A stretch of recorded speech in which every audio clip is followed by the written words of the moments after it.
Anime की शुरुआत हमें इस दुनिया की राजधानी शहर से करवाती है, जिसे लेब्रिनथ सिटी के नाम से जाना जाता है। इस शहर को ये नाम इसलिए दिया गया क्योंकि ये एक मेज भूल भुलैया की तरह दिखाई देता है। नरेशन बताता है कि भले ही लेब्रिनथ सिटी नए अवसर लाने वाली जगह है, लेकिन ये उतनी ही खतरनाक भी है। यहाँ हर मोड़ पर क्या छुपा ये कोई नहीं जानता। शुरुआत कुछ सेकंड्स में हमें एक लड़के से मिलवाया जाता है जिसका नाम निक है। निक एक मशहूर वॉरियर है जो मास्टर ऑफ वॉर नाम की एक प्रमुख एडवेंचरर पार्टी का हिस्सा है। ये लेब्रिनथ सिटी की सबसे जानी मानी क्लैन में से एक है। निक सिर्फ एक स्किल्ड फाइटर ही नहीं बल्कि हमारे इस एनिमे का मेन कैरेक्टर भी है। निक बताता है कि अभी उसकी लाइफ एक परफेक्ट जगह पर है। उसके पास एक बहुत ही खूबसूरत गर्लफ्रेंड है जो उससे उतना ही प्यार करती है जितना कि निक उससे करता है। उसका सपना है कि उसका पूरा एडवेंचरर ग्रुप सबसे ऊंचा रैंक पर पहुंच जाए और ये एक ऐसी चीज थी जो निक हमेशा से चाहता था। लेकिन अचानक एक दिन उसके ग्रुप का लीडर आर्गुस बिना किसी वजह के उसको पार्टी से निकाल देता है। निक हैरान रह जाता है और वो पूछते है कि उसके साथ ऐसा क्यों किया गया। आर्गुस बिना कोई वैलिड रीजन दिए कहता है कि निक एक कुत्ते की तरह लड़ाई करता है और उसका ग्रुप के लिए कोई खास योगदान भी नहीं है। निक अंदर से टूट जाता है क्योंकि उसके लिए आर्ग्यू सिर्फ एक लीडर ही नहीं बल्कि उसके पिता के समान था,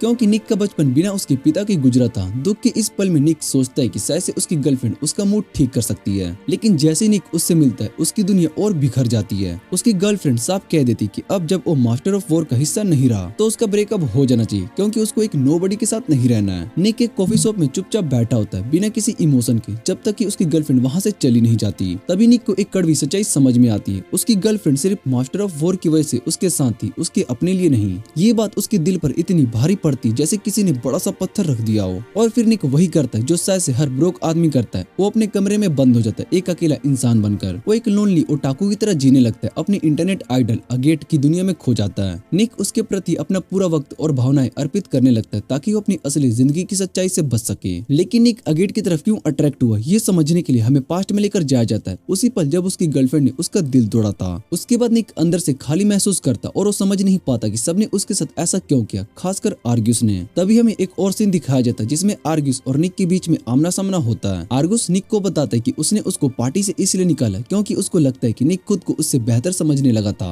और निक धीरे धीरे ग्रुप का लीडर बन रहा था जो आर्ग्यूस को पसंद नहीं आया। आर्ग्यूस नहीं चाहता था कि निक सबको ऑर्डर दे और इसलिए उसने उसका सपना तोड़ दिया। निक अब भी अपनी पुरानी यादों में खोया है, उन धोखेबाजों के बारे में सोच रहा है जो कि कभी उसकी जिंदगी का हिस्सा थे। उसके दिल में सिर्फ दुख और निराशा बची है, जैसे कोई खाली समंदर में अब लहर भी नहीं है। तभी अचानक तेज बारिश के बीच एक खूबसूरत नीले बालों वाली लड़की उसके पास आती है। उसकी आंखों में एक अजीब सी चमक थी जैसे वो दुनिया की सारी मुसीबत का सामना कर चुकी हो। और निक को देखकर मुस्कुराती है और वो कहने लगती है कि जिंदगी सिर्फ दुख के लिए नहीं बनी है। निक उससे बस एक ही बात कहता है कि अगेट उसकी जिंदगी का आखिरी खुशी का सोर्स थी। लेकिन तभी लड़की एक टिकट निकालती है और निक की तरफ बढ़ती है। ये लो, वो कहती है, ये मेरी पहली परफॉर्मेंस का टिकट, मैं एक नई आइडल हूँ। निक एक पल के लिए हैरान रह जाता है कि ये वही लड़की जिसे वो पूरे दिन अपनी दुनिया समझता रहा, अगेट। लेकिन निक वो टिकट को लेने से मना कर देता है। उसे लगता है कि अब कोई भी चीज उसके दुख को कम नहीं कर सकती है। जब अगेट वहाँ से जाने लगती है तो वो मुस्कुरा कर कहती है कि अगर तुम आओगे तो बेहतर महसूस होगा, वादा है। और फिर वही होता है जो होना था। निक इवेंट में पहुंच जाता है, अगेट को चीयर करता है और उसकी दुनिया बस एक जगह सिमट जाती है, अगेट के आसपास। ये एक ऐसी चीज थी जो उसका पूरा ध्यान उसके बीते हुए गम से हटा सकती थी। उसके इवेंट में जो कुछ भी अगेट का मर्चेंडाइज बिक रहा था सब खरीद लिया। उसका पूरा कमरा अगेट के पोस्टर्स, कीचेन्स और आइडल कलेक्शन से भर गया। लेकिन कुछ दिन के बाद एक बड़ी समस्या खड़ी हो गई। निक के पास पैसे खत्म हो गए थे, उसके पास कपड़े खरीदने के भी पैसे नहीं थे, यहाँ तक कि उसके पास खाने के लिए भी 1 रुपए नहीं था। और सबसे बड़ा सवाल ये था कि वो बिना एडवेंचरर बने लेब्रिनथ सिटी में कैसे जाएगा। उसके पास बस एक ही रास्ता बचा था, वापस एडवेंचरर बनना। लेकिन निक का असली मोटिव एक नया ग्रुप बनाकर पैसे कमाना था ताकि वो फिर से अकेला फैन बॉय बनकर अगेट की दुनिया में खो सके। ये बात वो किसी को भी नहीं कहना चाहता था। निक एक नए एडवेंचरर ग्रुप बनाने के इरादे से अपना नया बैच ज्वाइन करता है। वहाँ नए लोग थे, नए चेहरे थे। एक लेवल 1 का लड़का भी था जो शायद से निक के नए ग्रुप का पहला सदस्य बन सकता था। निक उससे बात करने के लिए आगे बढ़ता है, लेकिन तभी आर्ग्यूस की आवाज उसके दिमाग में गूंजने लगती है। तू लीडर बनने के लायक नहीं है निक,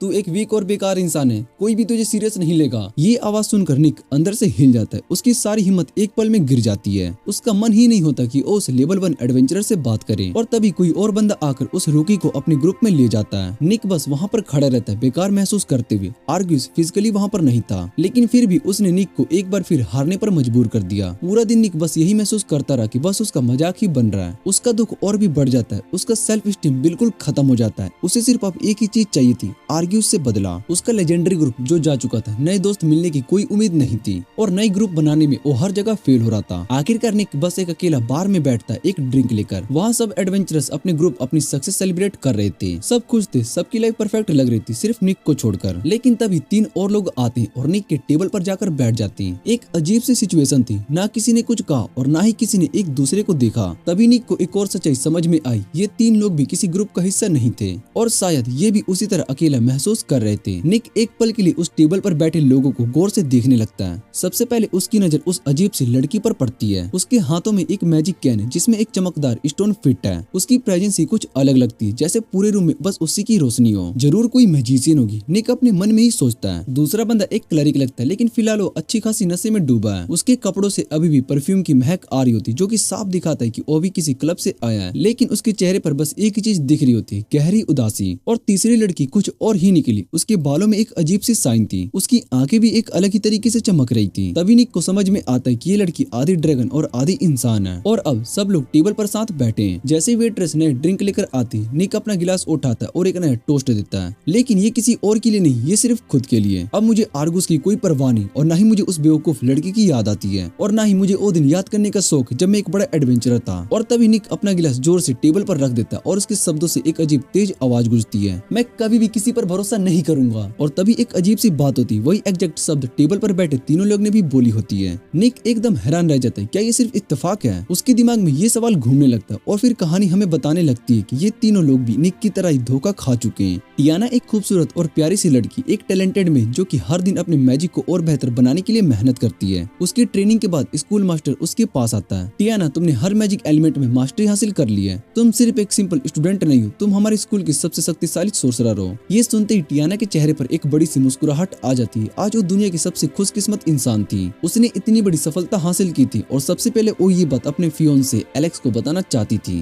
वो सीधा एक रेस्टोरेंट में जाती, जहाँ पर रिसेप्शनिस्ट से पूछती है। रिसेप्शनिस्ट हाँ में सर हिलाता है, लेकिन कुछ कहने की भी कोशिश करता है, लेकिन टियाना ध्यान नहीं देती। और जैसे ही वो अंदर जाती है, वो देखती है कि एलेक्स किसी दूसरी लड़की के साथ बैठा होता है। उस लड़की का नाम था लैन, लेकिन टियाना फिर भी एक पॉजिटिव एटीट्यूड रखती है। वो एलेक्स के सामने बैठ जाती है, अपनी बड़ी अचीवमेंट के बारे में बताती है। मुझे बेस्ट मैच का टाइटल मिला और मैं स्कूल की पहली लड़की हूँ जो कि इतनी छोटी उम्र में लाइटिंग स्पेल का कास्ट कर सकती है। लेकिन एलेक्स इस बात पर ध्यान नहीं देता, उसके चेहरे पर कोई भी असर नहीं होता। और तभी एक अजीब सी बात कहने लगता है, टियाना मैंने सुना है कि तुम लैन को बुली करती हो, तुम एक एरोगेंट लड़की जो कि पावर का गलत इस्तेमाल करती है। और तभी उसने वो बात बोली जो टियाना ने कभी सोची भी नहीं थी। और हाँ, मुझे पता चला कि तुम अपने टीचर्स को सेड्यूस करती थी सिर्फ ताकि तुम्हें एक्स्ट्रा मार्क्स मिले और हेडमास्टर का अप्रूवल भी। टियाना एक पल के लिए सब कुछ ब्लैंक महसूस करती है। उसके फियोंसे ने उस पर झूठा आरोप लगाया था और तभी उनकी कहानी वहीं पर खत्म हो जाती है, जहाँ पर निक की शुरू हुई थी धोखा और भरोसे की हार। अब सवाल ये है कि अगर निक और टियाना दोनों धोखा खा चुके हैं, तो क्या वो तीनों लोग भी किसी न किसी तरीके से धोखेबाज दुनिया का शिकार हो चुके हैं? और अगर हाँ, तो क्या ये सिर्फ एक इत्तेफाक है जो ये सब लोग एक ही टेबल पर बैठे हैं? टियाना को ये सब सुनकर बहुत ही गुस्सा आता है, क्योंकि ये सब बातें सिर्फ एलेक्स के बनाए गए झूठ होते हैं। वो दोनों से कहती है कि ये सब बंद करो, लेकिन एलेक्स उसकी एक भी नहीं सुनता। वो अब भी इतने गुस्से में होता है कि उससे कहने लगता है कि वो अपनी इज्जत उतरा हुआ महसूस करता है, क्योंकि टियाना उससे बेहतर है मैजिक में और वो सिर्फ एक औरत है। भाई साहब, यहाँ पर तो छोटी सोच का एक बड़ा ही क्लासिक केस लग रहा है। मतलब बंदा एक स्ट्रॉन्ग लड़की को हैंडल नहीं कर पा रहा है। बस सीधी सी बात है, एलेक्स इस बात को डाइजेस्ट नहीं कर पा रहा होता है कि एक लड़की उससे हर चीज में बेहतर हो सकती है, वो भी उसकी खुद की गर्लफ्रेंड। इस वजह से वो बिना किसी वजह के टियाना पे झूठ मूठ का इल्जाम लगाने लगता है और फाइनली उससे ब्रेकअप कर लेता है, ये कहकर कि वो लियन के साथ ज्यादा खुश रहेगा। उसके बाद हमें पता चलता है कि टियाना और एलेक्स की एंगेजमेंट की असली रीजन सिर्फ उनके फैमिलीज के बीच का रिश्ता था और ये रिश्ता सिर्फ दोनों फैमिलीज की मर्जी से तय हुआ था। लेकिन जैसे ही एलेक्स ने उससे ब्रेकअप किया, उसके बाद टियाना के लिए ये सब कुछ उल्टा पड़ गया। उसके पापा ने उसको पूरी तरीके से रिजेक्ट कर दिया। सिर्फ पापा ही नहीं, पूरी फैमिली ने उसे पराया कर दिया, सिर्फ इस वजह से कि उसने एलेक्स से रिश्ता तोड़ दिया। अब इस वजह से टियाना को अपना घर छोड़ना पड़ा और उसके पास कोई भी ऑप्शन नहीं बचा। आखिर में वो उनके नए शादीशुदा घर पहुंचते, जो सिर्फ एक खाली सपना बन चुका है। उस वक्त उसे समझ में आता है कि वो बिल्कुल अकेली है। जो लोग उससे प्यार करते थे उन्होंने उसे धोखा दिया, सिर्फ इस वजह से कि वो एक कमाल की मैजिक बाकी सबसे बेहतर है। और इसी वजह से वो लोग बिना किसी वजह की उससे नफरत करने लगे। इसने टियाना के चेहरे पर एक अलग ही अजीब सी नजर डाल दी थी। अब वो किसी पर भी भरोसा नहीं करती और लोग उससे दूर भागने लगते हैं। अगर कोई भी उसकी तरफ देखता है तो बस बारटेंडर की तरह चिल्लाने लगता है और वहाँ से भाग जाता है, क्योंकि अब उसके चेहरे पर एक ऐसी खतरनाक वाइब आ गई जो हर किसी को डरा देती है। टियाना खुद समझ नहीं पाती कि ऐसा क्यों हो रहा है। वो ट्राई करती है ज्यादा स्माइल करने की, लेकिन जो लोग उसके साथ कर चुके हैं उसके बाद उसका चेहरा बदलने का नाम ही नहीं लेता। इसके साथ ही उसके पास जितने भी पैसे थे वो भी खत्म हो गए। उसका नोबल से भी नाता टूट गया। अब जब वो काम ढूंढने निकली तो हर जगह पर मना कर दिया गया। एक दिन जब वो निराश होकर घर लौट रही थी, तभी उसकी नजर एक रेसिंग बैटिंग एड पर पड़ती है, जो कह रहा होता है कि यहाँ पर आओ और जल्दी से अमीर बनो।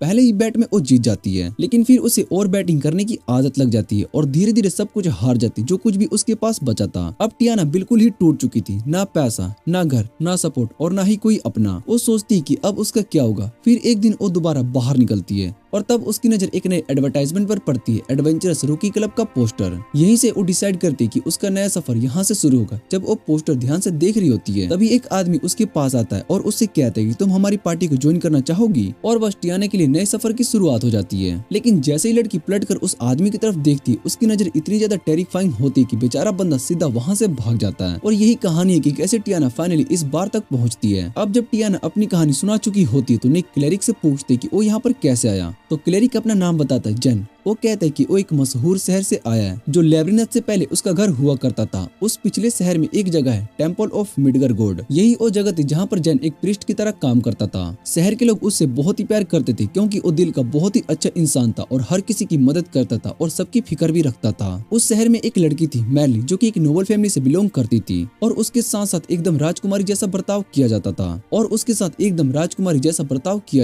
वो जेन के लिए अक्सर कुछ स्पेशल जड़ी बूटियां लाया करती थी। उसी रात जेन अपने हर्ब के साथ काम कर रहा होता है, जब मैरली और भी ज्यादा हर्ब से लेकर उसके पास पहुंचती है। जेन उसका शुक्रिया अदा करता है, लेकिन तभी मैरली उसका हाथ पकड़ लेती है और सीधा पूछती है, क्या तुम मुझे पसंद करते हो? जेन एकदम शॉक हो जाता है। वो कामली समझता है कि वो अभी बहुत ही छोटा है और उसे अपनी उम्र का कोई लड़का ढूंढना चाहिए। ऊपर से जेन एक प्रीस्ट था। वो उससे कहता है कि रात काफी हो चुकी है, इसीलिए उसे अभी के लिए घर वापस लौट जाना चाहिए। साथ ही वो ये भी कहता है कि एक प्रीस्ट होने के नाते वो किसी के साथ इस तरह का रिश्ता नहीं रख सकता है। लेकिन मैरली ये सब सुनकर एकदम गुस्से में आ जाती है और दोनों के बीच में तेज तेज बातें होती है और फाइनली वो चिल्लाती है कि वो जेन से नफरत करती है और वहाँ से भाग जाती है। लेकिन यहाँ पर बात खत्म नहीं होती है। अब मार्ली के दिमाग में एक ही नया प्लान था, अब बदला लेने का। उसने सोच लिया था कि वो जेन की लाइफ बर्बाद करके रहेगी, उसकी हाई प्रीस्ट होने की पोजीशन खत्म कर देगी। एक दिन जेन शहर के लोगों से अपनी प्रमोशन के बारे में बात कर रहा होता है, जो कि उसे हाई क्लर्क बनाने वाली थी। सब कुछ बिल्कुल परफेक्ट लग रहा होता है जब अचानक शहर की अथॉरिटीज वहाँ पर पहुँचती है और बिना किसी वार्निंग के जेन को गिरफ्तार कर लेती। ये सब मैरली की चाल थी। उसने एक फेक स्टोरी बनवाई थी कि जेन उसके करीब होने की कोशिश कर रहा था। उसकी ये झूठी कहानी सुनकर सब लोग जेन के खिलाफ हो गए और मार्ली को अपना बदला लेने का पूरा मजा आ रहा था। जेन एकदम टूट चुका था और जानता था कि वो बिल्कुल निर्दोष है, लेकिन फिर भी उसे जेल में डाल दिया गया और वहाँ पर 3 महीने तक बांध कर रखा गया। जेल से निकलने के बाद उसे अपने शहर से निकाल दिया गया और उसका सब कुछ छीन चुका था। फिर वो अपनी एक पुरानी दोस्त के यहाँ पहुँचते, जो अभी तक नहीं जानती थी कि उसके साथ क्या हुआ है। वो उसे एक रात अपने घर पर रुकने देती है और उसी रात दोनों के बीच में एक बहुत ही स्पेशल पल बनता है। अगली सुबह वो लड़की उसके लिए खाना बनाती है और उसे सजेस्ट करती है कि वो लेब्रिनथ सिटी जाए और एक एडवेंचरर बने। उसका मानना था कि शायद से इससे जेन अपनी पुरानी लाइफ को भूल सकेगा। वो इंसिस्ट करती कि अब जेन को एक नए सफर की शुरुआत करनी चाहिए, क्योंकि अब वो एक यंग मैन है और उसके पास सपने और उम्मीदें होनी चाहिए। दुनिया बहुत ही बड़ी है और तुम जहाँ जाओगे अपने टैलेंट को प्रूव कर सकते हो, वो कहती है। और इस तरह से जेन ने एक नई जर्नी स्टार्ट कर दी। और इसके अलावा वो औरत उसे एक और चीज देती है, एक ऐसी चीज जो एक पुराने किराएदार ने किसी रात यहाँ पर छोड़ दी थी। उसके कहने के मुताबिक ये काफी कीमती एडवेंचरर आइटम थी, जो जेन के काम आ सकती थी, क्योंकि वो सिर्फ एक क्लरिक था और उसके पास ज्यादा कॉम्बैक्ट स्किल नहीं थी। ये सब लेने के बाद जेन एक नई जिंदगी की तलाश में निकल पड़ता है और अपनी पुरानी नोबल प्रीस्ट वाली लाइफ को बिल्कुल भूल जाता है। और इसी वजह से आज जेन शराब पसंद करता है और नए नए औरतों के साथ वक्त बिताना उसका एक नया शौक बन चुका है। लेकिन तभी निक उन सभी से कहता है कि वो उम्मीद करता है कि ये सिर्फ नशे से बनी कहानियां नहीं, बिल्कुल सच है। पर जेन अपनी बात को सीरियस प्रूफ करने के लिए कहता है कि जैसे वो बाहर से निकलेगा सीधा पीट जाएगा और लेब्रिनथ सिटी के डीमन किंग को मारकर अमीर बनेगा। लेकिन निक पहले तो इस पर कोई खास ध्यान नहीं देता। उसे लगता है कि ये सिर्फ मजाक हो रहा है और वो आगे की बात सुनने लगता है। अब निक ड्रैगन गर्ल करेन से कहता है कि अब उसकी बारी, वो अपनी कहानी सुनाई कि वो यहाँ पर कैसे पहुंची। तब करेन बताना शुरू करती है कि उससे एक बहुत ही जरूरी चीज छीन ली गई थी और जो शख्स उसकी चीज छीन ले गया वो कोई और नहीं बल्कि उसका अपना भरोसेमंद इंसान था, जो शायद से उसे कभी धोखा नहीं दे सकता था। लेकिन करेन इस वक्त नशे में होती, जो अपनी कहानी प्रॉपर्ली नहीं सुना पाती, बस रैंडम बातें करती है और ज्यादा पीने लगती है। तभी निक को महसूस होता है जैसे वो सपने में चला गया और जब उसे होश में आता है तो वो देखता है कि वो टियाना के घर पर है। पहले तो उसे लगता है कि शायद से उसने सिर्फ एक सपना देखा है कि उसने दूसरे तरह एडवेंचरस को ढूंढना था। लेकिन तभी वही लोग उसके सामने खड़े होते जो कल रात उसे बार में मिले थे। अब उसको याद आता है, लेकिन सब कुछ एकदम कंफ्यूज होते कि वो यहाँ पर कैसे पहुंचे और क्योंकि ये सब सिर्फ एक स्ट्रेंजर्स थे, एक प्रॉपर टीम नहीं बन सकते थे। टियाना पोलाइटली कहती कि सबको अब उसके घर से निकल जाना चाहिए, कोई भी एक्स्ट्रा सवाल किए बिना सब उसके घर से निकल जाते हैं। लेकिन जैसे ही वो सब रास्ते पर चल रहे होते तभी निक उन्हें रुकने के लिए कहता है और फिर सबको एक छोटा सा मोरल बूस्ट देने लगता है, बिल्कुल वैसे ही जैसे उस लड़की अगेट ने उसे दुख के दिनों में दिया था। निक के ये स्पीच सुनकर सब एक पल के लिए सोच में पड़ जाते हैं। तभी निक एक प्रपोजल रखता है कि अगर हम सब इंसानियत पे भरोसा नहीं रख सकते तो क्यों न सिर्फ एक दूसरे पर भरोसा करें। चलो एक अल्टीमेट पार्टी बनाते हैं, हमारी अपनी टीम जो सिर्फ एक दूसरे पे विश्वास करेगी और सबसे बदला लेगी जो हमें छोड़कर चले गए हैं। और धीरे धीरे हर किसी की आंखों में एक नई चमक आने लगती है और सबको लगता है कि हाँ ये बहुत ही परफेक्ट आइडिया है। उनके पास खोने के लिए कुछ भी नहीं बचा तो क्यों न एक तरीके की शुरुआत की जाए। और इस तरह से सब मिलकर एक नए सफर पर निकलने के लिए तैयार हो जाते हैं। थोड़ी देर के बाद वो सब एक जगह पर पहुंचते, एक औरत उनका स्वागत करती है। जैसे ही वो निक को देखती तुरंत पहचान लेती कि वो पहले मास्टर ऑफ वॉर गिल्ड का हिस्सा रह चुका है। लेकिन सबसे बड़ा सरप्राइज ये होता है कि वो कहते कि उनके बीच में एक ऐसा इंसान है जो एक सी क्लास लैब्रिनथ से चमत्कारिक तरीके से बचकर निकल गया था। किरेन थोड़ी शर्माती लेकिन फाइनली एक्सेप्ट करती है कि हाँ वो सच में उस जगह से बचकर भाग गई थी। ये सुनकर पूरा ग्रुप एकदम प्राउड फील करता है। अब वो औरत एक और इम्पोर्टेंट बात पूछती, तुम अपनी नई टीम का क्या नाम रखना चाहते हो? निक बिना किसी हेजिटेशन का जवाब देता है, सर्वाइवर्स।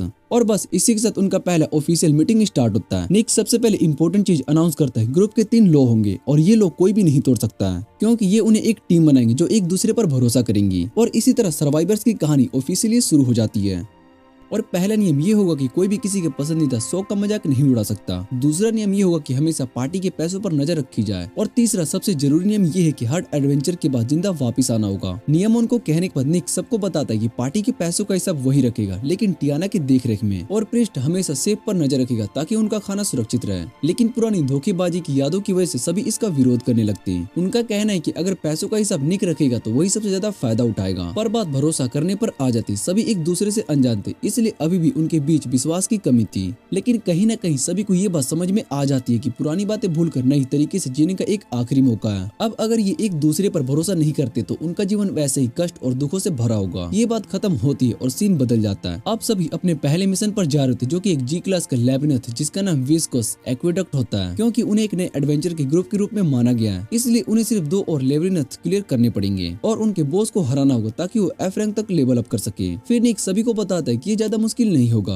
क्योंकि जी क्लास के लैब्रिनथ नए एडवेंचर के लिए ट्रेनिंग ग्राउंड में होते हैं जिससे कि उन्हें लैब्रिनथ की बेसिक समझ हो सके। जैसे ही वो टेंपल के अंदर एंटर करते उनके सामने एक स्लाइम आ जाती जो कि उनका पहला शिकार होगा। सब उस स्लाइम को गौर से देखने लगते हैं और तभी प्रोटैगनिस्ट बताता है कि छोटे स्लाइम देखने में बेकार लगते हैं लेकिन ये जो भी उनके सामने आता है उसे निकल जाते हैं और जैसे जैसे ये खाते हैं वैसे वैसे ये और बड़े होते जाते हैं। कुछ स्लाइम तो इतने बड़े हो जाते हैं कि खेतों और गाँव पर हमला करने लगते हैं। लेकिन निक उन्हें ये भी बताता है कि इन छोटे स्लाइम से निपटना काफी आसान होता है, बस उनके शरीर से जैम को निकालना होता है। ये सुनने के बाद सब और भी ज्यादा गहरे लैब्रिनथ के अंदर जाने लगते हैं। इस दौरान निक सोच रहा होता है कि उसने ग्रुप को बनाकर कितना अच्छा काम किया और जैसे जैसे उस स्लाइम का शिकार करते रहते हैं और निक को और मोस्टर के बारे में पूछा जाता है जो कि जी क्लास के लैब्रिनथ में होते हैं। निक बताता है कि यहाँ ज्यादातर स्लाइम और गोब्लिन्स मिलेंगे लेकिन एरेंस लैब्रिनथ एक अलग ही लेवल है जिसमें डीमन लॉर्ड बॉस से फाइट होगी। और ये सुनते ही सभी समझ जाते कि हर एडवेंचरर गिल्ड इस लैब्रिनथ को क्लियर करने की कोशिश करेगी। निक सबको एक और चीज के लिए सतर्क करता है, ये छोटे स्लाइम दिखने में कमजोर लगते हैं लेकिन ये अपने शरीर के टुकड़े तोड़कर हमला कर सकते हैं इसलिए किसी को भी अपनी सुरक्षा में चूक नहीं करनी चाहिए। लेकिन टियाना अब भी मान रही होती है कि स्लाइम बिल्कुल बेकार और कमजोर होते हैं और बस यही सोच रही होती तभी एक स्लाइम उस पर हमला कर देता है और बस टियाना को मिलता है एक जोशी इंस्टेंट कर्मा। वो गुस्से से स्लाइम पर टूट पड़ती लेकिन अपने एम में ध्यान नहीं रखती, गलती से अपनी मेज पावर्स का हमला उससे सीधा करेन की तरफ कर देता है और बस यहीं से छोटी मोटी झगड़े की शुरुआत होती है। करेन गुस्से में बोलती है कि मुझे लगने लगा है कि तू ढंग से ध्यान नहीं रख सकती। टियाना भी जिद पकड़ लेती है, वो एक गलती थी, ठीक है, स्लाइम को मारने के लिए जा रही थी तो बीच में आ गई। करेन वार्निंग देती है कि अगर दोबारा से मुझे टारगेट बनाया तो मैं ब्रेथ ऑफ फायर से जवाब दूंगी क्योंकि मैं एक ड्रैगन हूँ। थोड़ी देर तक दोनों एक दूसरे को घूरते लेकिन फिर आगे बढ़ने लगते हैं। जैसे ही वो लैब्रिनथ के ऊपर हिस्से में पहुंचते जेन को एक जायंट स्लाइम नोटिस करता है। निक तुरंत सभी को बताता है कि ये स्लाइम बॉस है, तैयार रहो। लेकिन बिना किसी देरी के टियाना एक जबरदस्त आइस ड्रैगन स्पेल कास्ट करती है जो स्लाइम बॉस को एक्सप्लोड कर देता है। पर इसका बड़ा प्लस पॉइंट ये होता है कि कोई और चोट नहीं खाता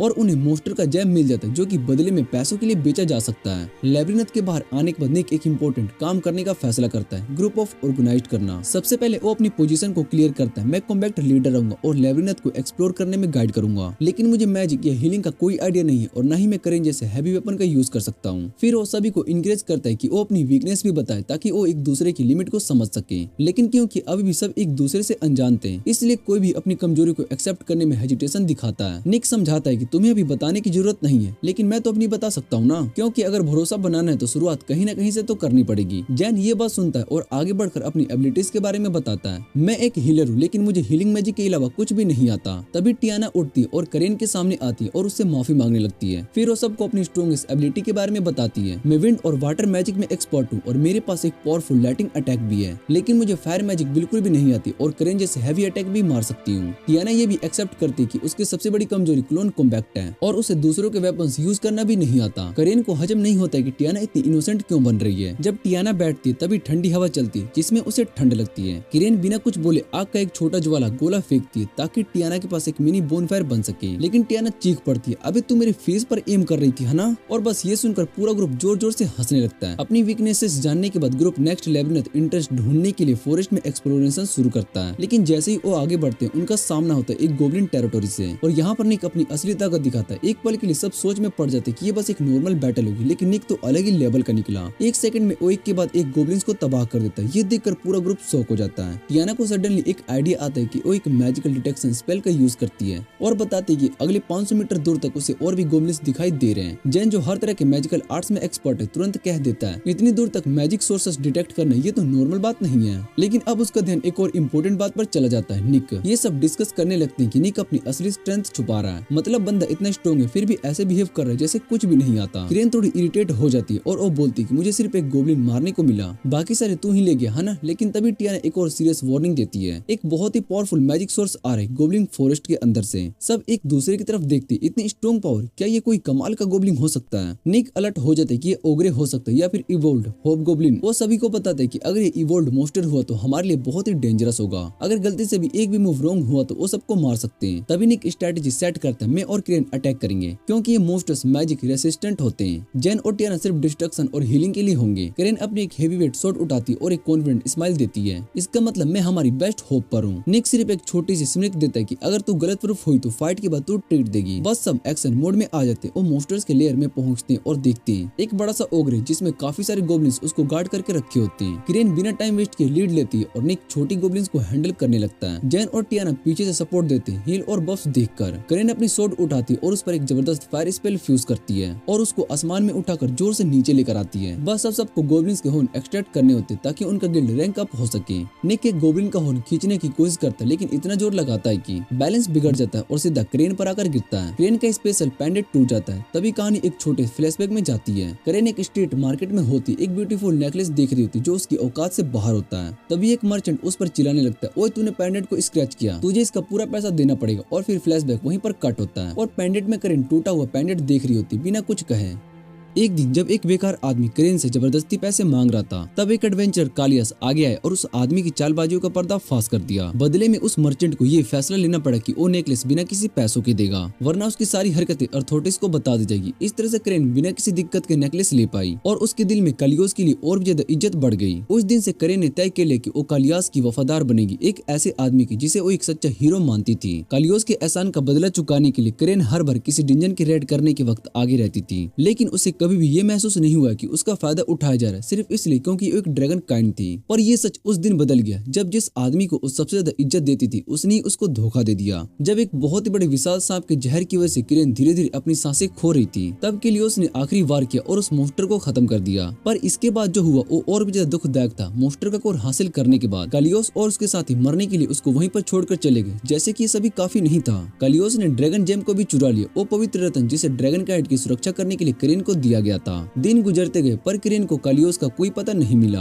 आखिरकार उसने उसको ढूंढना बंद कर दिया। अपनी नई जीवन की शुरुआत करते हुए करेन एक नए एडवेंचर से मिली, फिफ, जो कि अपनी असाधारण शक्तियों के लिए मशहूर था। उसकी ताकत इतनी थी कि गिल्ड ने उसे अकेले लेबिरिंथ्स एक्सप्लोर करने के लिए इजाजत दे दी थी। सिर्फ अपनी हिम्मत भरी सफर के लिए नहीं बल्कि फिफ एक मशहूर खाना प्रेम भी था। सीधा कहे तो फिफ ही वो वजह था जिसकी बदौलत करेन ने खाने में तसल्ली ढूंढना सीखा। सच बोलो तो अगर परेशानियां भूलनी हो तो इंसानों से बेहतर साथी खाना हो सकता है। पर निक या किसी और की तरह करेन ने भी ये तय किया कि उसे एक काम ढूंढना होगा ताकि वो अपने खाने के शौक को पूरा कर सके। वापिस वर्तमान में निक एक नए नेकलेस की तलाश में परेशान हो रहा था ताकि वो पुराने टूटे पेंडेंट का बदला ले सके। अपनी ओटाकू जिंदगी जीते हुए निक एक शॉप में अगेट के साथ बैठा होता है और अपनी परेशानियों के बारे में बताता है। अगेट उससे कहती है कि इतना ज्यादा मत सोचो, बस करेन को अच्छा दोस्त बनाओ। उसी से निक आखिर में करेन से मिलता है जहाँ पर उसे पता चलता है कि करेन पेंडेंट के टूटने से बिल्कुल भी उदास नहीं है। वो कहती है कि जो जिंदगी उसे पहले मिली थी उसके मुकाबले अब उसकी जिंदगी काफी बेहतर है। ऐसा लगता है कि अब उसकी टीम एफ रैंक से प्रमोट हो चुकी है, जिससे दूसरे एडवेंचरर्स भी उस पर ध्यान देने लगते हैं। एक अच्छी शुरुआत के साथ सब मिलकर छोटी छोटी जीत का जश्न मना रहे होते हैं। तभी मिस विल्मा उनकी टीम को बुलाकर एक नए काम की सलाह देती है, लैब्रिन्थ ऑफ बॉन्ड एक्सप्लोर करना और वहाँ से पवित्र तलवार सोर्ड ऑफ बॉन्ड ढूंढना। जैसे सब लैब्रिन्थ ऑफ बॉन्ड के अंदर जाते वहाँ पर उनका सामना मेन मैड मॉन्स्टर से होता है, पर किरेन की आग की शक्ति के आगे वो सब पल भर में ही ढेर हो जाते हैं और भस्म हो जाते हैं। गिल्ड के दिए गए नक्शे के मुताबिक टीम एक सुनसान रास्ते पर पहुंचती है, जहां एक अकेली रोशनी जगमगा रही होती है। निक सबसे आगे बढ़ता है और एरिया चेक करने का फैसला करता है। जैसे ही वो दीवार को छूता है, एक गुप्त दरवाजा खुल जाता है। सब एक बड़े हॉल में प्रवेश करते हैं। टियाना तुरंत अपना मैजिक स्पेल एक्टिव करती है और कंफर्म करती है कि आसपास कोई खतरा तो नहीं है। लेकिन तभी अचानक बत्ती जलती है और एक अजीब सी आवाज उनका स्वागत करती है। चारों तरफ देखने के बाद उन्हें एक डिवाइस दिखाई देता है, जिसमें से वो आवाज आ रही होती है। निक शक करता है कि ये वो तलवार नहीं हो सकती जिसे वो ढूंढ रहे, क्योंकि उसमें कोई भी ब्लेड नहीं लगी है। लेकिन जैसे ही वो ये कहते हैं, डिवाइस गुस्से से कांप उठता है और अपनी पहचान घोषित करता है कि वो खुद सोर्ड ऑफ बॉन्ड है। निक और उसकी टीम हैरान रह जाते हैं, लेकिन बात बात पर बहस करने लगती है। तभी बॉन्ड, जो कि वही तलवार है, उन्हें बताता है कि सिर्फ वही लोग उसकी ताकत को पा सकते हैं जो कि दोस्ती और वफादारी की अहमियत समझते हैं। और सिर्फ इतना ही नहीं, वो ये भी दावा करता है कि वो सिर्फ एक लेजेंडरी सोर्ड नहीं है, बल्कि एक एंजल ग्रेड स्पिरिट वेपन भी है। पर जब वो अपनी तारीफों की लंबी लिस्ट सुनाता है, तभी निक और उसकी टीम बिना किसी झिझक के सच बोल देते हैं। उनका असली इरादा तो तलवार को बेचने का था। ये सुनकर बॉन्ड गुस्से से फट जाता है, लेकिन निक बिना किसी शर्म के उसे उठाकर अपने हाथ में ले लेता है, चेहरे पर एक शांति मुस्कुराहट के साथ। जैसे ही वो ये बोलता है, गार्डियन सिस्टम एक्टिवेट हो जाता है और एक महान राक्षस मोगोलम जाग उठता है। बॉन्ड तुरंत छाती ठोक कर कहता है कि उनका सामना गार्डियन से होगा और बिना उसे हराए ये डंजन छोड़ना मुश्किल होगा। टियाना तुरंत अपनी आइसल डांस स्पेल को कास्ट करती है, पर गुलेम उसकी बर्फ के स्लेट को एक झटके में वापस फेंक देता है, जो सीधा जाकर कुरेन को लगता है। और निक तुरंत बीच में आता है और अपनी टीम को पीछे हटने के लिए हुक्म देता है। वो अकेला गार्डियन का सामना करता है और उसके शरीर को चेयर करने की कोशिश करता है, पर बेकार। बॉन्ड बताता है कि ये गुलेम शुद्ध शारीरिक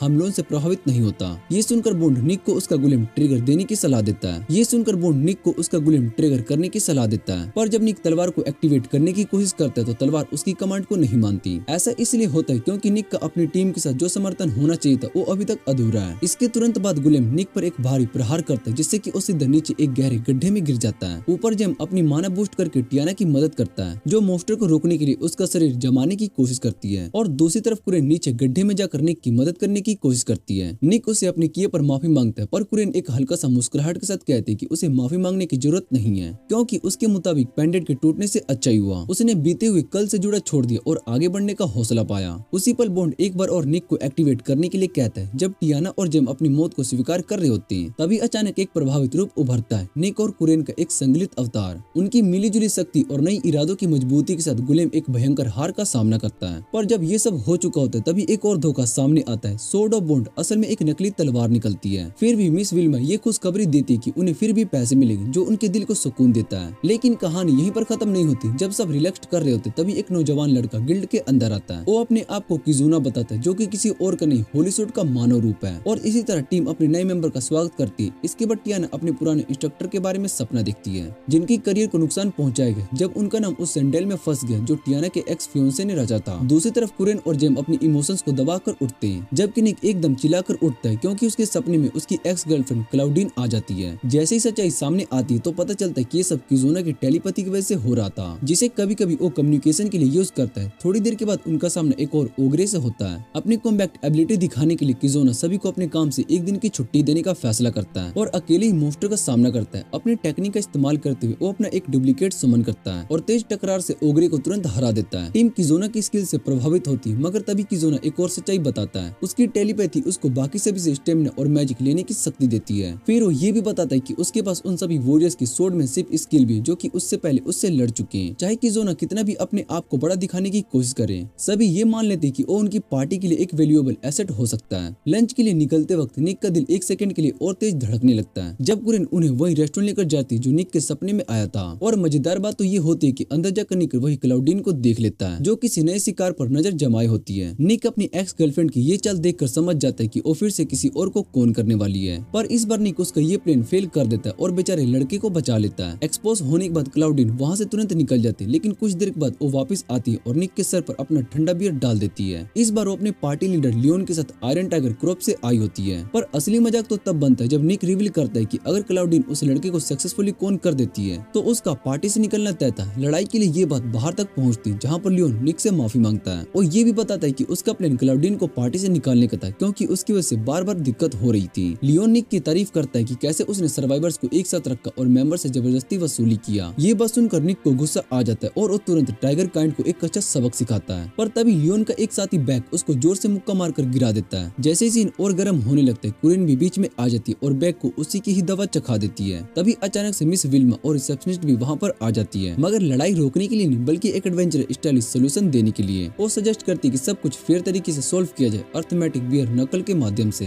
अर्थमेटिक बियर नकल एक अलग तरह की लड़ाई होती है जो 10 राउंड तक चलती है। हर राउंड में जो फाइटर्स रिंग में होते हैं वो एक दूसरे से मुक्केबाजी करते हैं, पर उनके साथ ही दूसरी तरफ बैठकर कुछ टफ मैथ प्रॉब्लम सॉल्व करते हैं। सिंपल भाषा में बोले, जो एक्स्ट्रा मार्क्स लाएगा उसके फाइटर्स को ज्यादा एक्स्ट्रा पंच मिलेगा। बदकिस्मती से क्रोन, जो कि मैथ में बिल्कुल कमजोर होती है, उसका मुकाबला एक ऐसे औरत से होता है जो कि पैसों की गिनती करने में एक्सपर्ट होती है, क्लाउडीन उसका मजाक उड़ाती है, उसे सर्वाइवर्स की टीम का सबसे कमजोर कड़ी मानती है। अगले कुछ दिनों तक टीम के सभी लोग क्रोन की इस ड्यूल में तैयारी करवाने में मदद करते हैं, जबकि दूसरी तरफ जिम अपनी आदत के मुताबिक एक बार से दूसरी बार तक चक्कर लगा रहा होता है। वैसे बता दूं, टियाना की तरह ही जिम की बैक स्टोरी भी एक ट्रेजिक विलन जैसी है, लेकिन उसने अपने इमोशन को अलग तरीके से रिलीज करने का फैसला किया। इसी दौरान ये बात सामने आती है कि जिम सिर्फ नए नए लोगों से मिलना पसंद नहीं करता, बल्कि उसने आयरन टाइगर के क्रॉप्स की भी इन्वेस्टिगेशन कर चुकी और इलीगल काम के बारे में जान गया है। ये सुनकर सर्वाइवर्स एक बैकअप प्लान तैयार करता है ताकि डुएल में जीत हासिल कर सके और अपने दुश्मन के डर्टी ट्रिक्स का पर्दाफाश कर सके। आखिरकार वो दिन आ जाता है जब अर्थमेटिक बियर कुनल शुरू होता है। फाइटर्स रिंग में तैयार खड़े होते, कुरान तुरंत सवालों के जवाब देने लगती है और सबसे पहले पेपर खत्म कर लेती है, जिससे कि उसको बहुत ही खुशी होती। लेकिन उसका ये सुख सिर्फ चंद पल का ही होता है, क्योंकि रिजल्ट आते ही पता चलता है कि क्लाउडी ने सबसे ज्यादा सही जवाब दिए हैं। ये देखते ही लियोन को निक के पेट में एक जोर से पंच मारने का मौका मिल जाता है। निक अभी पहले मुक्के का ही दर्द सह रहा होता है कि दूसरे राउंड में लियोन का एक और बड़ा मुक्का उसके चेहरे पर पड़ता है। ये देखकर कुरान परेशान हो जाती है। दूसरी तरफ लियोन सिर्फ निक के अटैक्स को डोज करता है ताकि टाइम निकल सके और तीसरे राउंड खत्म होते ये मुकाबला उनके फेवर में चला जाता है। पर अब तक कोई भी शख्स किसी धोखेबाज इंसान को पकड़ने में सफल नहीं हुआ था। टियाना सोचने लगती है कि उस धोखेबाज को बाहर कैसे निकाला जाए। तभी उसके दिमाग में एक प्लान आता है। वो प्रपोज करती है कि सभी टेस्ट ट्रैकर्स बचे हुए सवालों का एक साथ जवाब दे। इस रिस्क में हारने का मतलब होगा कि हारने वाले को साथ के साथ पेनल्टी पंचेस सहने पड़ेंगे। निक इस चैलेंज को एक्सेप्ट कर लेता है और मिस विल्मा इस नए रूल से एग्री करती है और फिर से कुरान और क्लाउडीन के बीच टकरार शुरू होती है। तभी नए रूल का फायदा उठाने के लिए टियामा, जेम और किजुना को सिग्नल देती है ताकि वो कल्प्रिट को पकड़ने की कोशिश करे। और सच में इस समय के बाद ये सच सामने आता है कि दूसरी टीम एक टेलीपैथी जेम का यूज कर रही थी। बैक उसी टेलीपैथी जेम के जरिए क्लाउडीन को आंसर बता रहा था। आखिरकार आयरन टाइगर क्रॉप्स चीटिंग के इंजाम में अरेस्ट हो जाती है और जल्दी से उनके दूसरे क्राइम्स भी सामने आने लगते हैं। क्लाउडीन के अरेस्ट होने से सिर्फ एक ही नहीं बल्कि कई लोग अपने हार्ट ब्रेक और सेविंग्स को खो देने से बच जाते हैं। कहीं और लियोन से एक ऐसे खजाने के बारे में पूछा जा रहा होता है जो कि सालों से लापता है। गार्ड उसको धमकाता है कि अगर उसने सच नहीं बताया तो उसको टॉर्चर किया जाएगा। लियोन जवाब में बताता है कि उस तलवार का नाम अभी तक ब्लैक मार्केट में नहीं आया है, लेकिन अननेसेसरी टॉर्चर से बचने के लिए लियोन अपने हाथ से खुद तलवार को समन करता है, सोर्ड ऑफ रेडनेस एवोल्यूशन। बेयर कुनल फाइट में अच्छी खासी कमाई करने के बाद सर्वाइवर्स एक छोटी सी छुट्टी लेने का फैसला करते हैं। निक और किजुना टियाना के साथ कसिनो जाते हैं जहाँ पर वो एक बेस्ट आइसक्रीम को ट्राई कर सके, लेकिन पहुंचने के बाद वहाँ पर पता चलता है कि आइसक्रीम तो पहले सोल्ड आउट हो चुकी है। टियाना के चेहरे पर एक शरारती स्माइल आ जाती है और वो बिना किसी हेजिटेशन के उस सारे प्लेयर्स के गेमिंग चिप्स को अपने नाम कर लेती है। दूसरी तरफ अगेट का बॉयफ्रेंड डोनेट कार्ड टेबल से उठाता है, गुस्से से भरा हुआ क्योंकि उसका पूरा पैसा हाथ से जा चुका था। एकदम से पूरा शहर भागदौड़ में बदल जाता है। लियोन, जो कि एक मोस्टर में बदल चुका है, डंजन से निकलकर भागता है। उसने सोर्ड ऑफ रेडनेस एवोल्यूशन की पावर को एक्टिवेट कर दिया होता और वो सिर्फ एक ही बंदे को ढूंढ रहा है, निक को। बेचैनी से इधर उधर भागते हुए उसका सामना होता है टियाना से।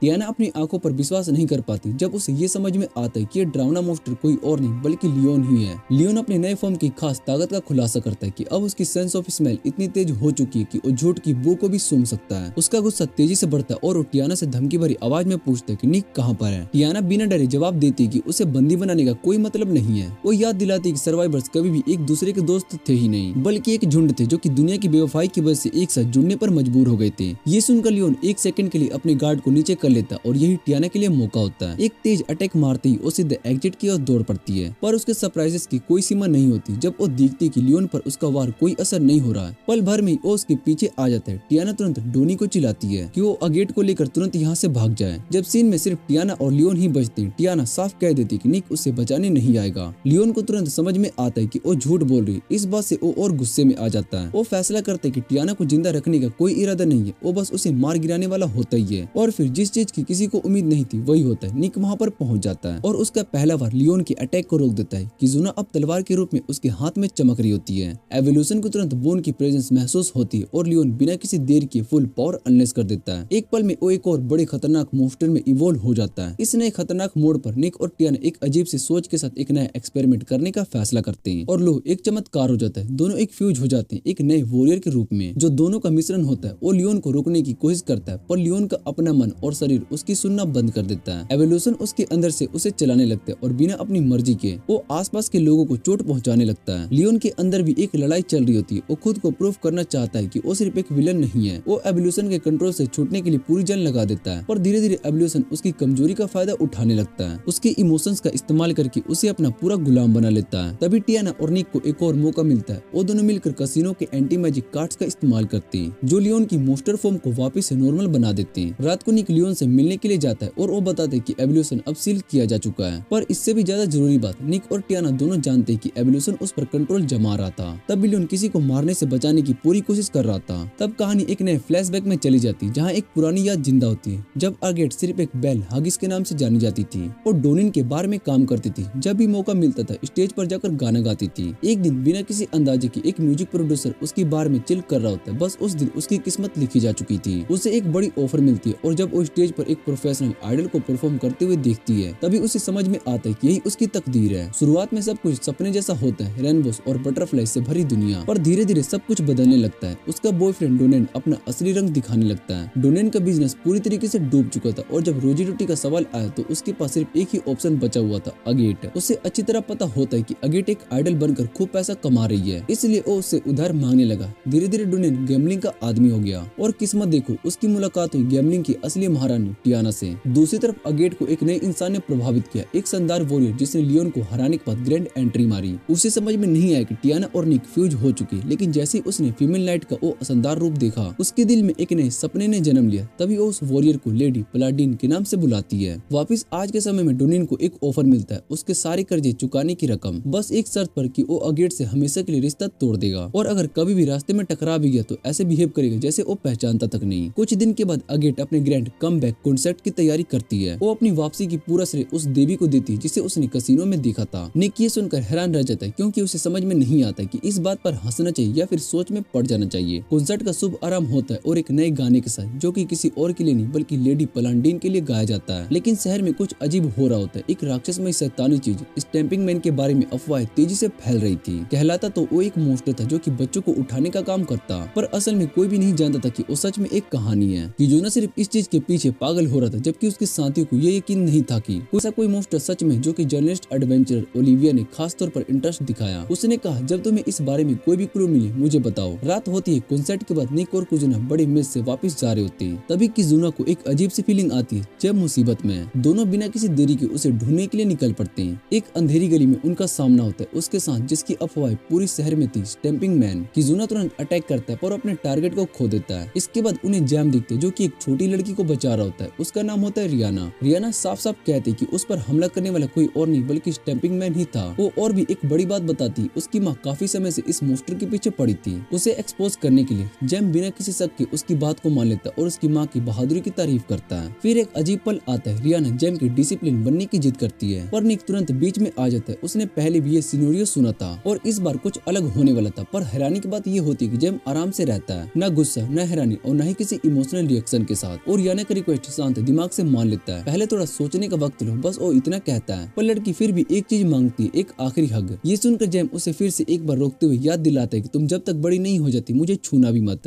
अगली सुबह लेवरिनथ सिटी में आउटस्कर्ट सर्वाइवर्स नए गिल्ड में प्रवेश करते हैं, पर ये कोई आम गिल्ड नहीं थी। यहाँ एडवेंचरस नहीं बल्कि बाउंटी हंटर्स मिलते हैं। यहाँ पहुंचने के बाद सबका एक ही सवाल था, स्टीपिंग मैन का असली सच क्या है।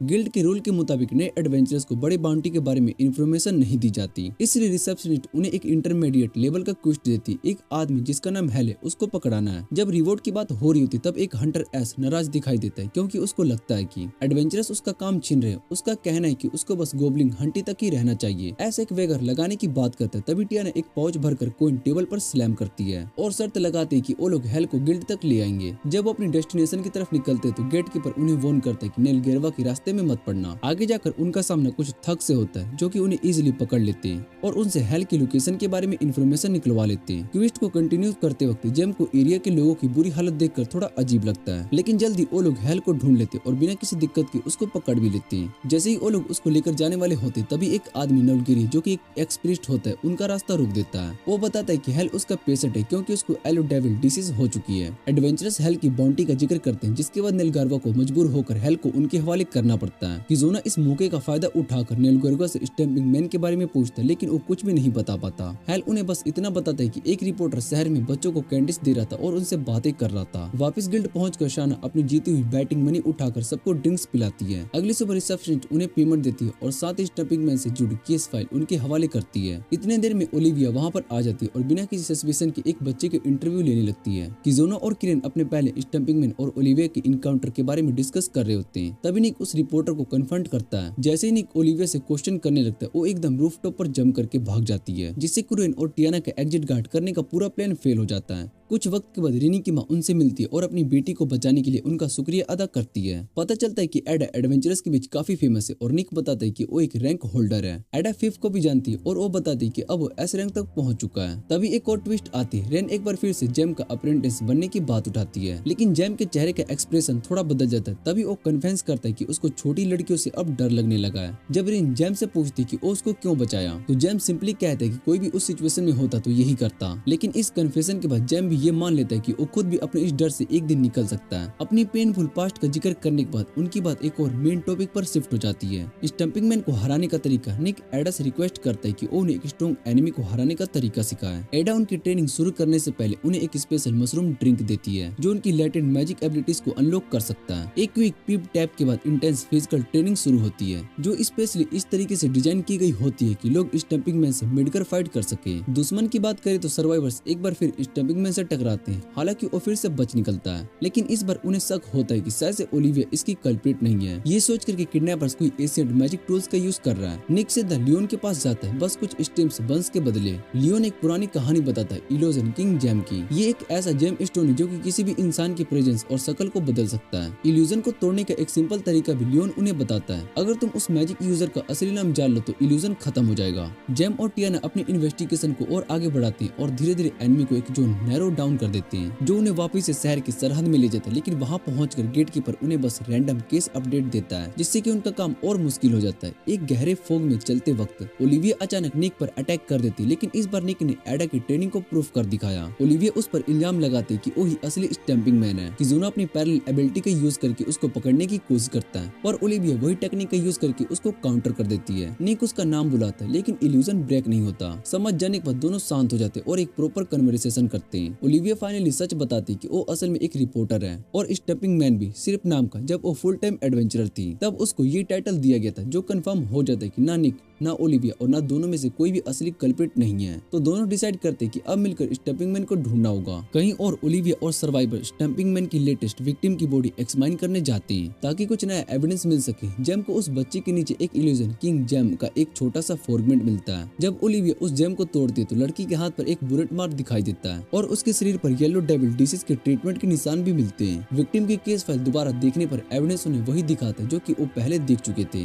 यही मोमेंट होता है जब जेम को फाइनली रियलाइजेशन होता है कि उन्होंने फाइनली स्टंपमैन को ढूंढ लिया है। अगले सीन में नेक एक 1-on-1 फाइट में स्टंपिंग मैन से भिड़ता है। जैसे ही वो ओपोनेंट का असली नाम बुलाता है इल्यूजन ब्रेक हो जाता है और असली चेहरा सामने आता है। एक्स प्रीस्ट नोल्गेरा दोनों एक इक्वल फोटिंग पर लगते हैं, लेकिन निक एक स्मार्ट ट्रैप फिक्स करता है और नोल्गेरा उसमें फंस जाता है। सर्वाइवर्स उसको चारों तरफ से घेर लेते हैं। जेम फाइनली नोल्गेरा से पूछते कि उसने येलो डेविल डिसीज क्यों लगाई। जेम फाइनली नोल्गेरवा से पूछते कि उसने येलो डिसीज क्यों फैलाई। तब नोल्गेरवा एक पेनफुल सच्चाई बताता है कि उसकी बेटी इसी डिजीज से मारी गई थी। और बात सिर्फ इतनी नहीं, लोगों ने रूमर्स फैला दी कि उसकी बेटी कोई रिलेशनशिप में थी, क्योंकि ये डिजीज सेक्सुअली ट्रांसमिटेड माना जाता है। लेकिन असल में नोल्गेरवा की बेटी न सिर्फ अपने डॉक्टर बाप की तरह काम करने की कोशिश करती थी, वो एक पेशेंट का इन्फेक्टेड ब्लड को टच कर बैठी और डिजीज का शिकार हो गई। अपनी बेटी की मौत को बेकार न जाने देने के इरादे से नोल्गेरवा एक कोर की तलाश में पागलपन की हद तक चला गया, चाहे उसके लिए उसे निर्दोष बच्चों की जान ही क्यों न लेनी पड़े। जेम अपना गुस्सा नहीं रोक पाता और नोल्गेरवा पर चिल्लाता है कि उसने अपनी विक्टिम्स और उनके परिवारों के दुख को बिल्कुल बिल्कुल भी नहीं समझा।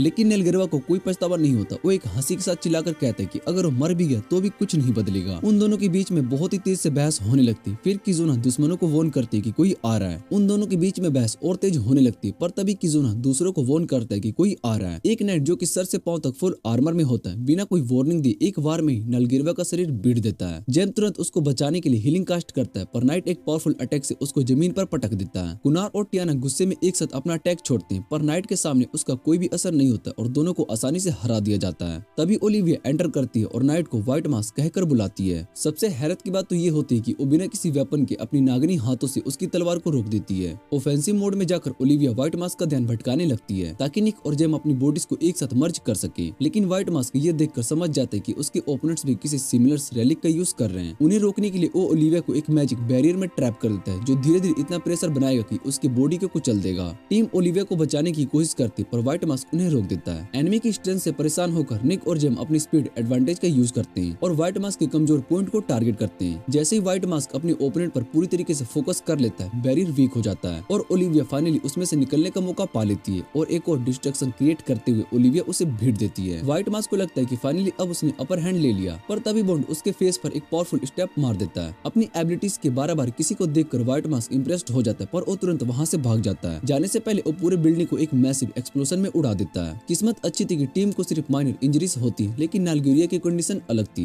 उसके पास सिर्फ दो मौत के रास्ते बचे थे, या तो व्हाइट मास्क के कर्ज से मरना या फिर येलो डिजीज से मरना। समझ जाने के बाद उसका बचना नामुमकिन है। नालगेरिया उन्हें बिल्डिंग कोलैप्स होने से पहले निकल जाने के लिए कहता है। जैम एक स्पेल को कास्ट करता है जो कि कम से कम उसके पेन को हटा सके और सब लोग वहां से निकल जाते हैं। सर्वाइवर्स फाइनली स्टंपिंग मैन के मिस्ट्री को सोल्व करने के बाद वहां रिलीफ फील करते हैं और ओलिविया उन्हें एक और बड़े खतरे की वार्निंग देती है। व्हाइट मास्क अभी जिंदा है और उसके पीछे कोई और भी ज्यादा पावरफुल मास्टरमाइंड हो सकता है। ओलिविया उन्हें उनका गार्ड नीचे ना करने की सलाह देती है और तब वो अपनी असली सच्चाई सामने रख देती है। सिर्फ एक रिपोर्टर या एडवेंचर नहीं, सिर्फ स्टंपिंग मैन नाम का एक पुराना लेजेंड ही नहीं, ओलिविया असल में एक spirit grade anti demon weapon है जिसे सोर्ड ऑफ पावर्स के नाम से जाना जाता है। स्टंपिंग मैन के गहरे इंसिडेंट के बाद सर्वाइवर्स एक गहरी मेलानकोलिया में चले जाते हैं। इस बेचैनी के बीच निक को एक पुराना चेहरा याद आता है, वो बैंडिट जिसने उसके माँ बाप का कत्ल किया था। अगर उस वक्त आर्गुस ना होता तो शायद से निक भी मारा गया होता और उसके परिवार की कुर्बानी बेकार चली गई होती। जब निक पर हमला हुआ तब आर्गुस ने उसकी जान बचाई और उसे काउंटरलेस बैटल आर्क्स का हिस्सा बना लिया। भलाई निक को गिल्ड से निकाल दिया गया, लेकिन आज भी उसके पास टूटी हुई डगर है जो कि आर्गुस ने दी थी, एक यादगार जो कि पुरानी जिंदगी से जुड़ा हुआ है। दूसरी तरफ जेम अब नेलगारवा का एक तरह से उत्तराधिकारी बन चुका है, जो उसी गरीब बस्ती में एक छोटी सी क्लिनिक चला रहा है। वक्त वक्त पर वो खुद से सवाल करता है कि क्या वो ये सब नेलगारवा की इज्जत पर कर रहा है या फिर अपनी तसल्ली के लिए। पर जो भी हो, जेम को खुशी होती है कि वो किसी न किसी तरह से जरूरतमंद लोगों की मदद कर पा रहा है। टियाना का हाल थोड़ा अलग है। रातों को अचानक उठ जाने की आदत लग गई है और मन बहलाने के लिए वो वापस से गैम्बलिंग की तरफ लौटती है। पर अजीब बात यह है कि जीतने में भी उसे सेटिस्फेक्शन नहीं मिलता जो कि पहले मिलता था। गिल्ड के अंदर हमेशा मुस्कुराती हुई दिखती कुरेन के मन में एक पुरानी याद अब भी जिंदा है, कलोस। चाहे जितनी कोशिश कर ले वो उसके दुख को पीछे नहीं छोड़ पाई। उसके अंदर अब भी एक आगे उस दिन का इंतजार जब वो कलोस से ड्रैगन जेम चुराने का बदला ले सके। एक दिन जब वो सड़क पर चल रही थी तो उस मर्चेंट से टकरा जाती जो कि कभी उसे चूना लगा गया था और ये मर्चेंट अब एक नए शिकार एक नन्ही लड़की को बेवकूफ बनाने में लगा था। जब कुरान उसके सामने आई तो सिर्फ उसके चेहरे को देखते ही वो आदमी कांपने लगा और तुरंत लड़की को छोड़ दिया। पर तभी निक और उसके साथी कुरेन को बुलाने लगती। उसे फेस्टिवल देखने जाना था। एक लंबी थकान भरी जिंदगी के बाद एक बार फिर मजा लेने का वक्त आ चुका था। तभी ओलिविया भी उनके साथ चलने के लिए तेज कदम बढ़ाती है और हमेशा की तरह अपनी मस्त मजाक के साथ। पर जैसे टियाना अखबार उठाती, ओलिविया कुछ बोलने से पहले ही समाचार पढ़ लेती है, डार्क डीमन लॉर्ड की वापसी। ये सुनकर ओलिविया अपनी शरारती आदतें छोड़कर सीरियस हो जाती है। वो समझाती कि व्हाइट मास्क शायद से इस सब में शामिल हो सकता है और इसी के साथ वो एक और राज को खोलती है, इल्यूजन किंग जेम को, जो कि चोरी हुआ था, वो ब्लैक मार्केट में बिक रहा था। ये सुनकर कुरान के मन में तुरंत एक सवाल आता है, क्या हो सकता है कि ड्रैगन किंग जेम भी किसी ब्लैक मार्केट में हो? कुरान का मन हल्का करने के लिए उसके साथ ही उसे एक नया प्रपोजल देते हैं। क्या होगा अगर वो अपनी खोज को एक नई ट्विस्ट में बदल दे? और बस इस सोच से पूरा टीम एक बार फिर तैयार हो जाता है बुराई का पीछा करने के लिए। कहीं और किजुना और ओलिविया आपस में अपनी सोच को शेयर कर रही होती है। दोनों ही एक ऐसे आर्टिफैक्ट है जो कि इंसानों से कई ज्यादा जिएंगे, जो हमेशा अमर रहेंगे। ओलिविया सोचती है कि सर्वाइवर्स में थोड़ा और जुनून होना चाहिए, जबकि किजुना मानता है कि वो भी ताकत को और सुधार सकती है। पर एक और बात, दोनों को यकीन है कि ये लोग एक दिन डार्क डीमन किंग को जरूर हराएंगे। शायद एक दिन ये दुनिया को बचा भी सकेंगे। और यही था एक और धमाकेदार चैप्टर। देखने के लिए धन्यवाद। अगर वीडियो अच्छी लगे तो वीडियो को लाइक करके चैनल को सब्सक्राइब जरूर कर लेना। तो मिलते हैं अगली वीडियो में।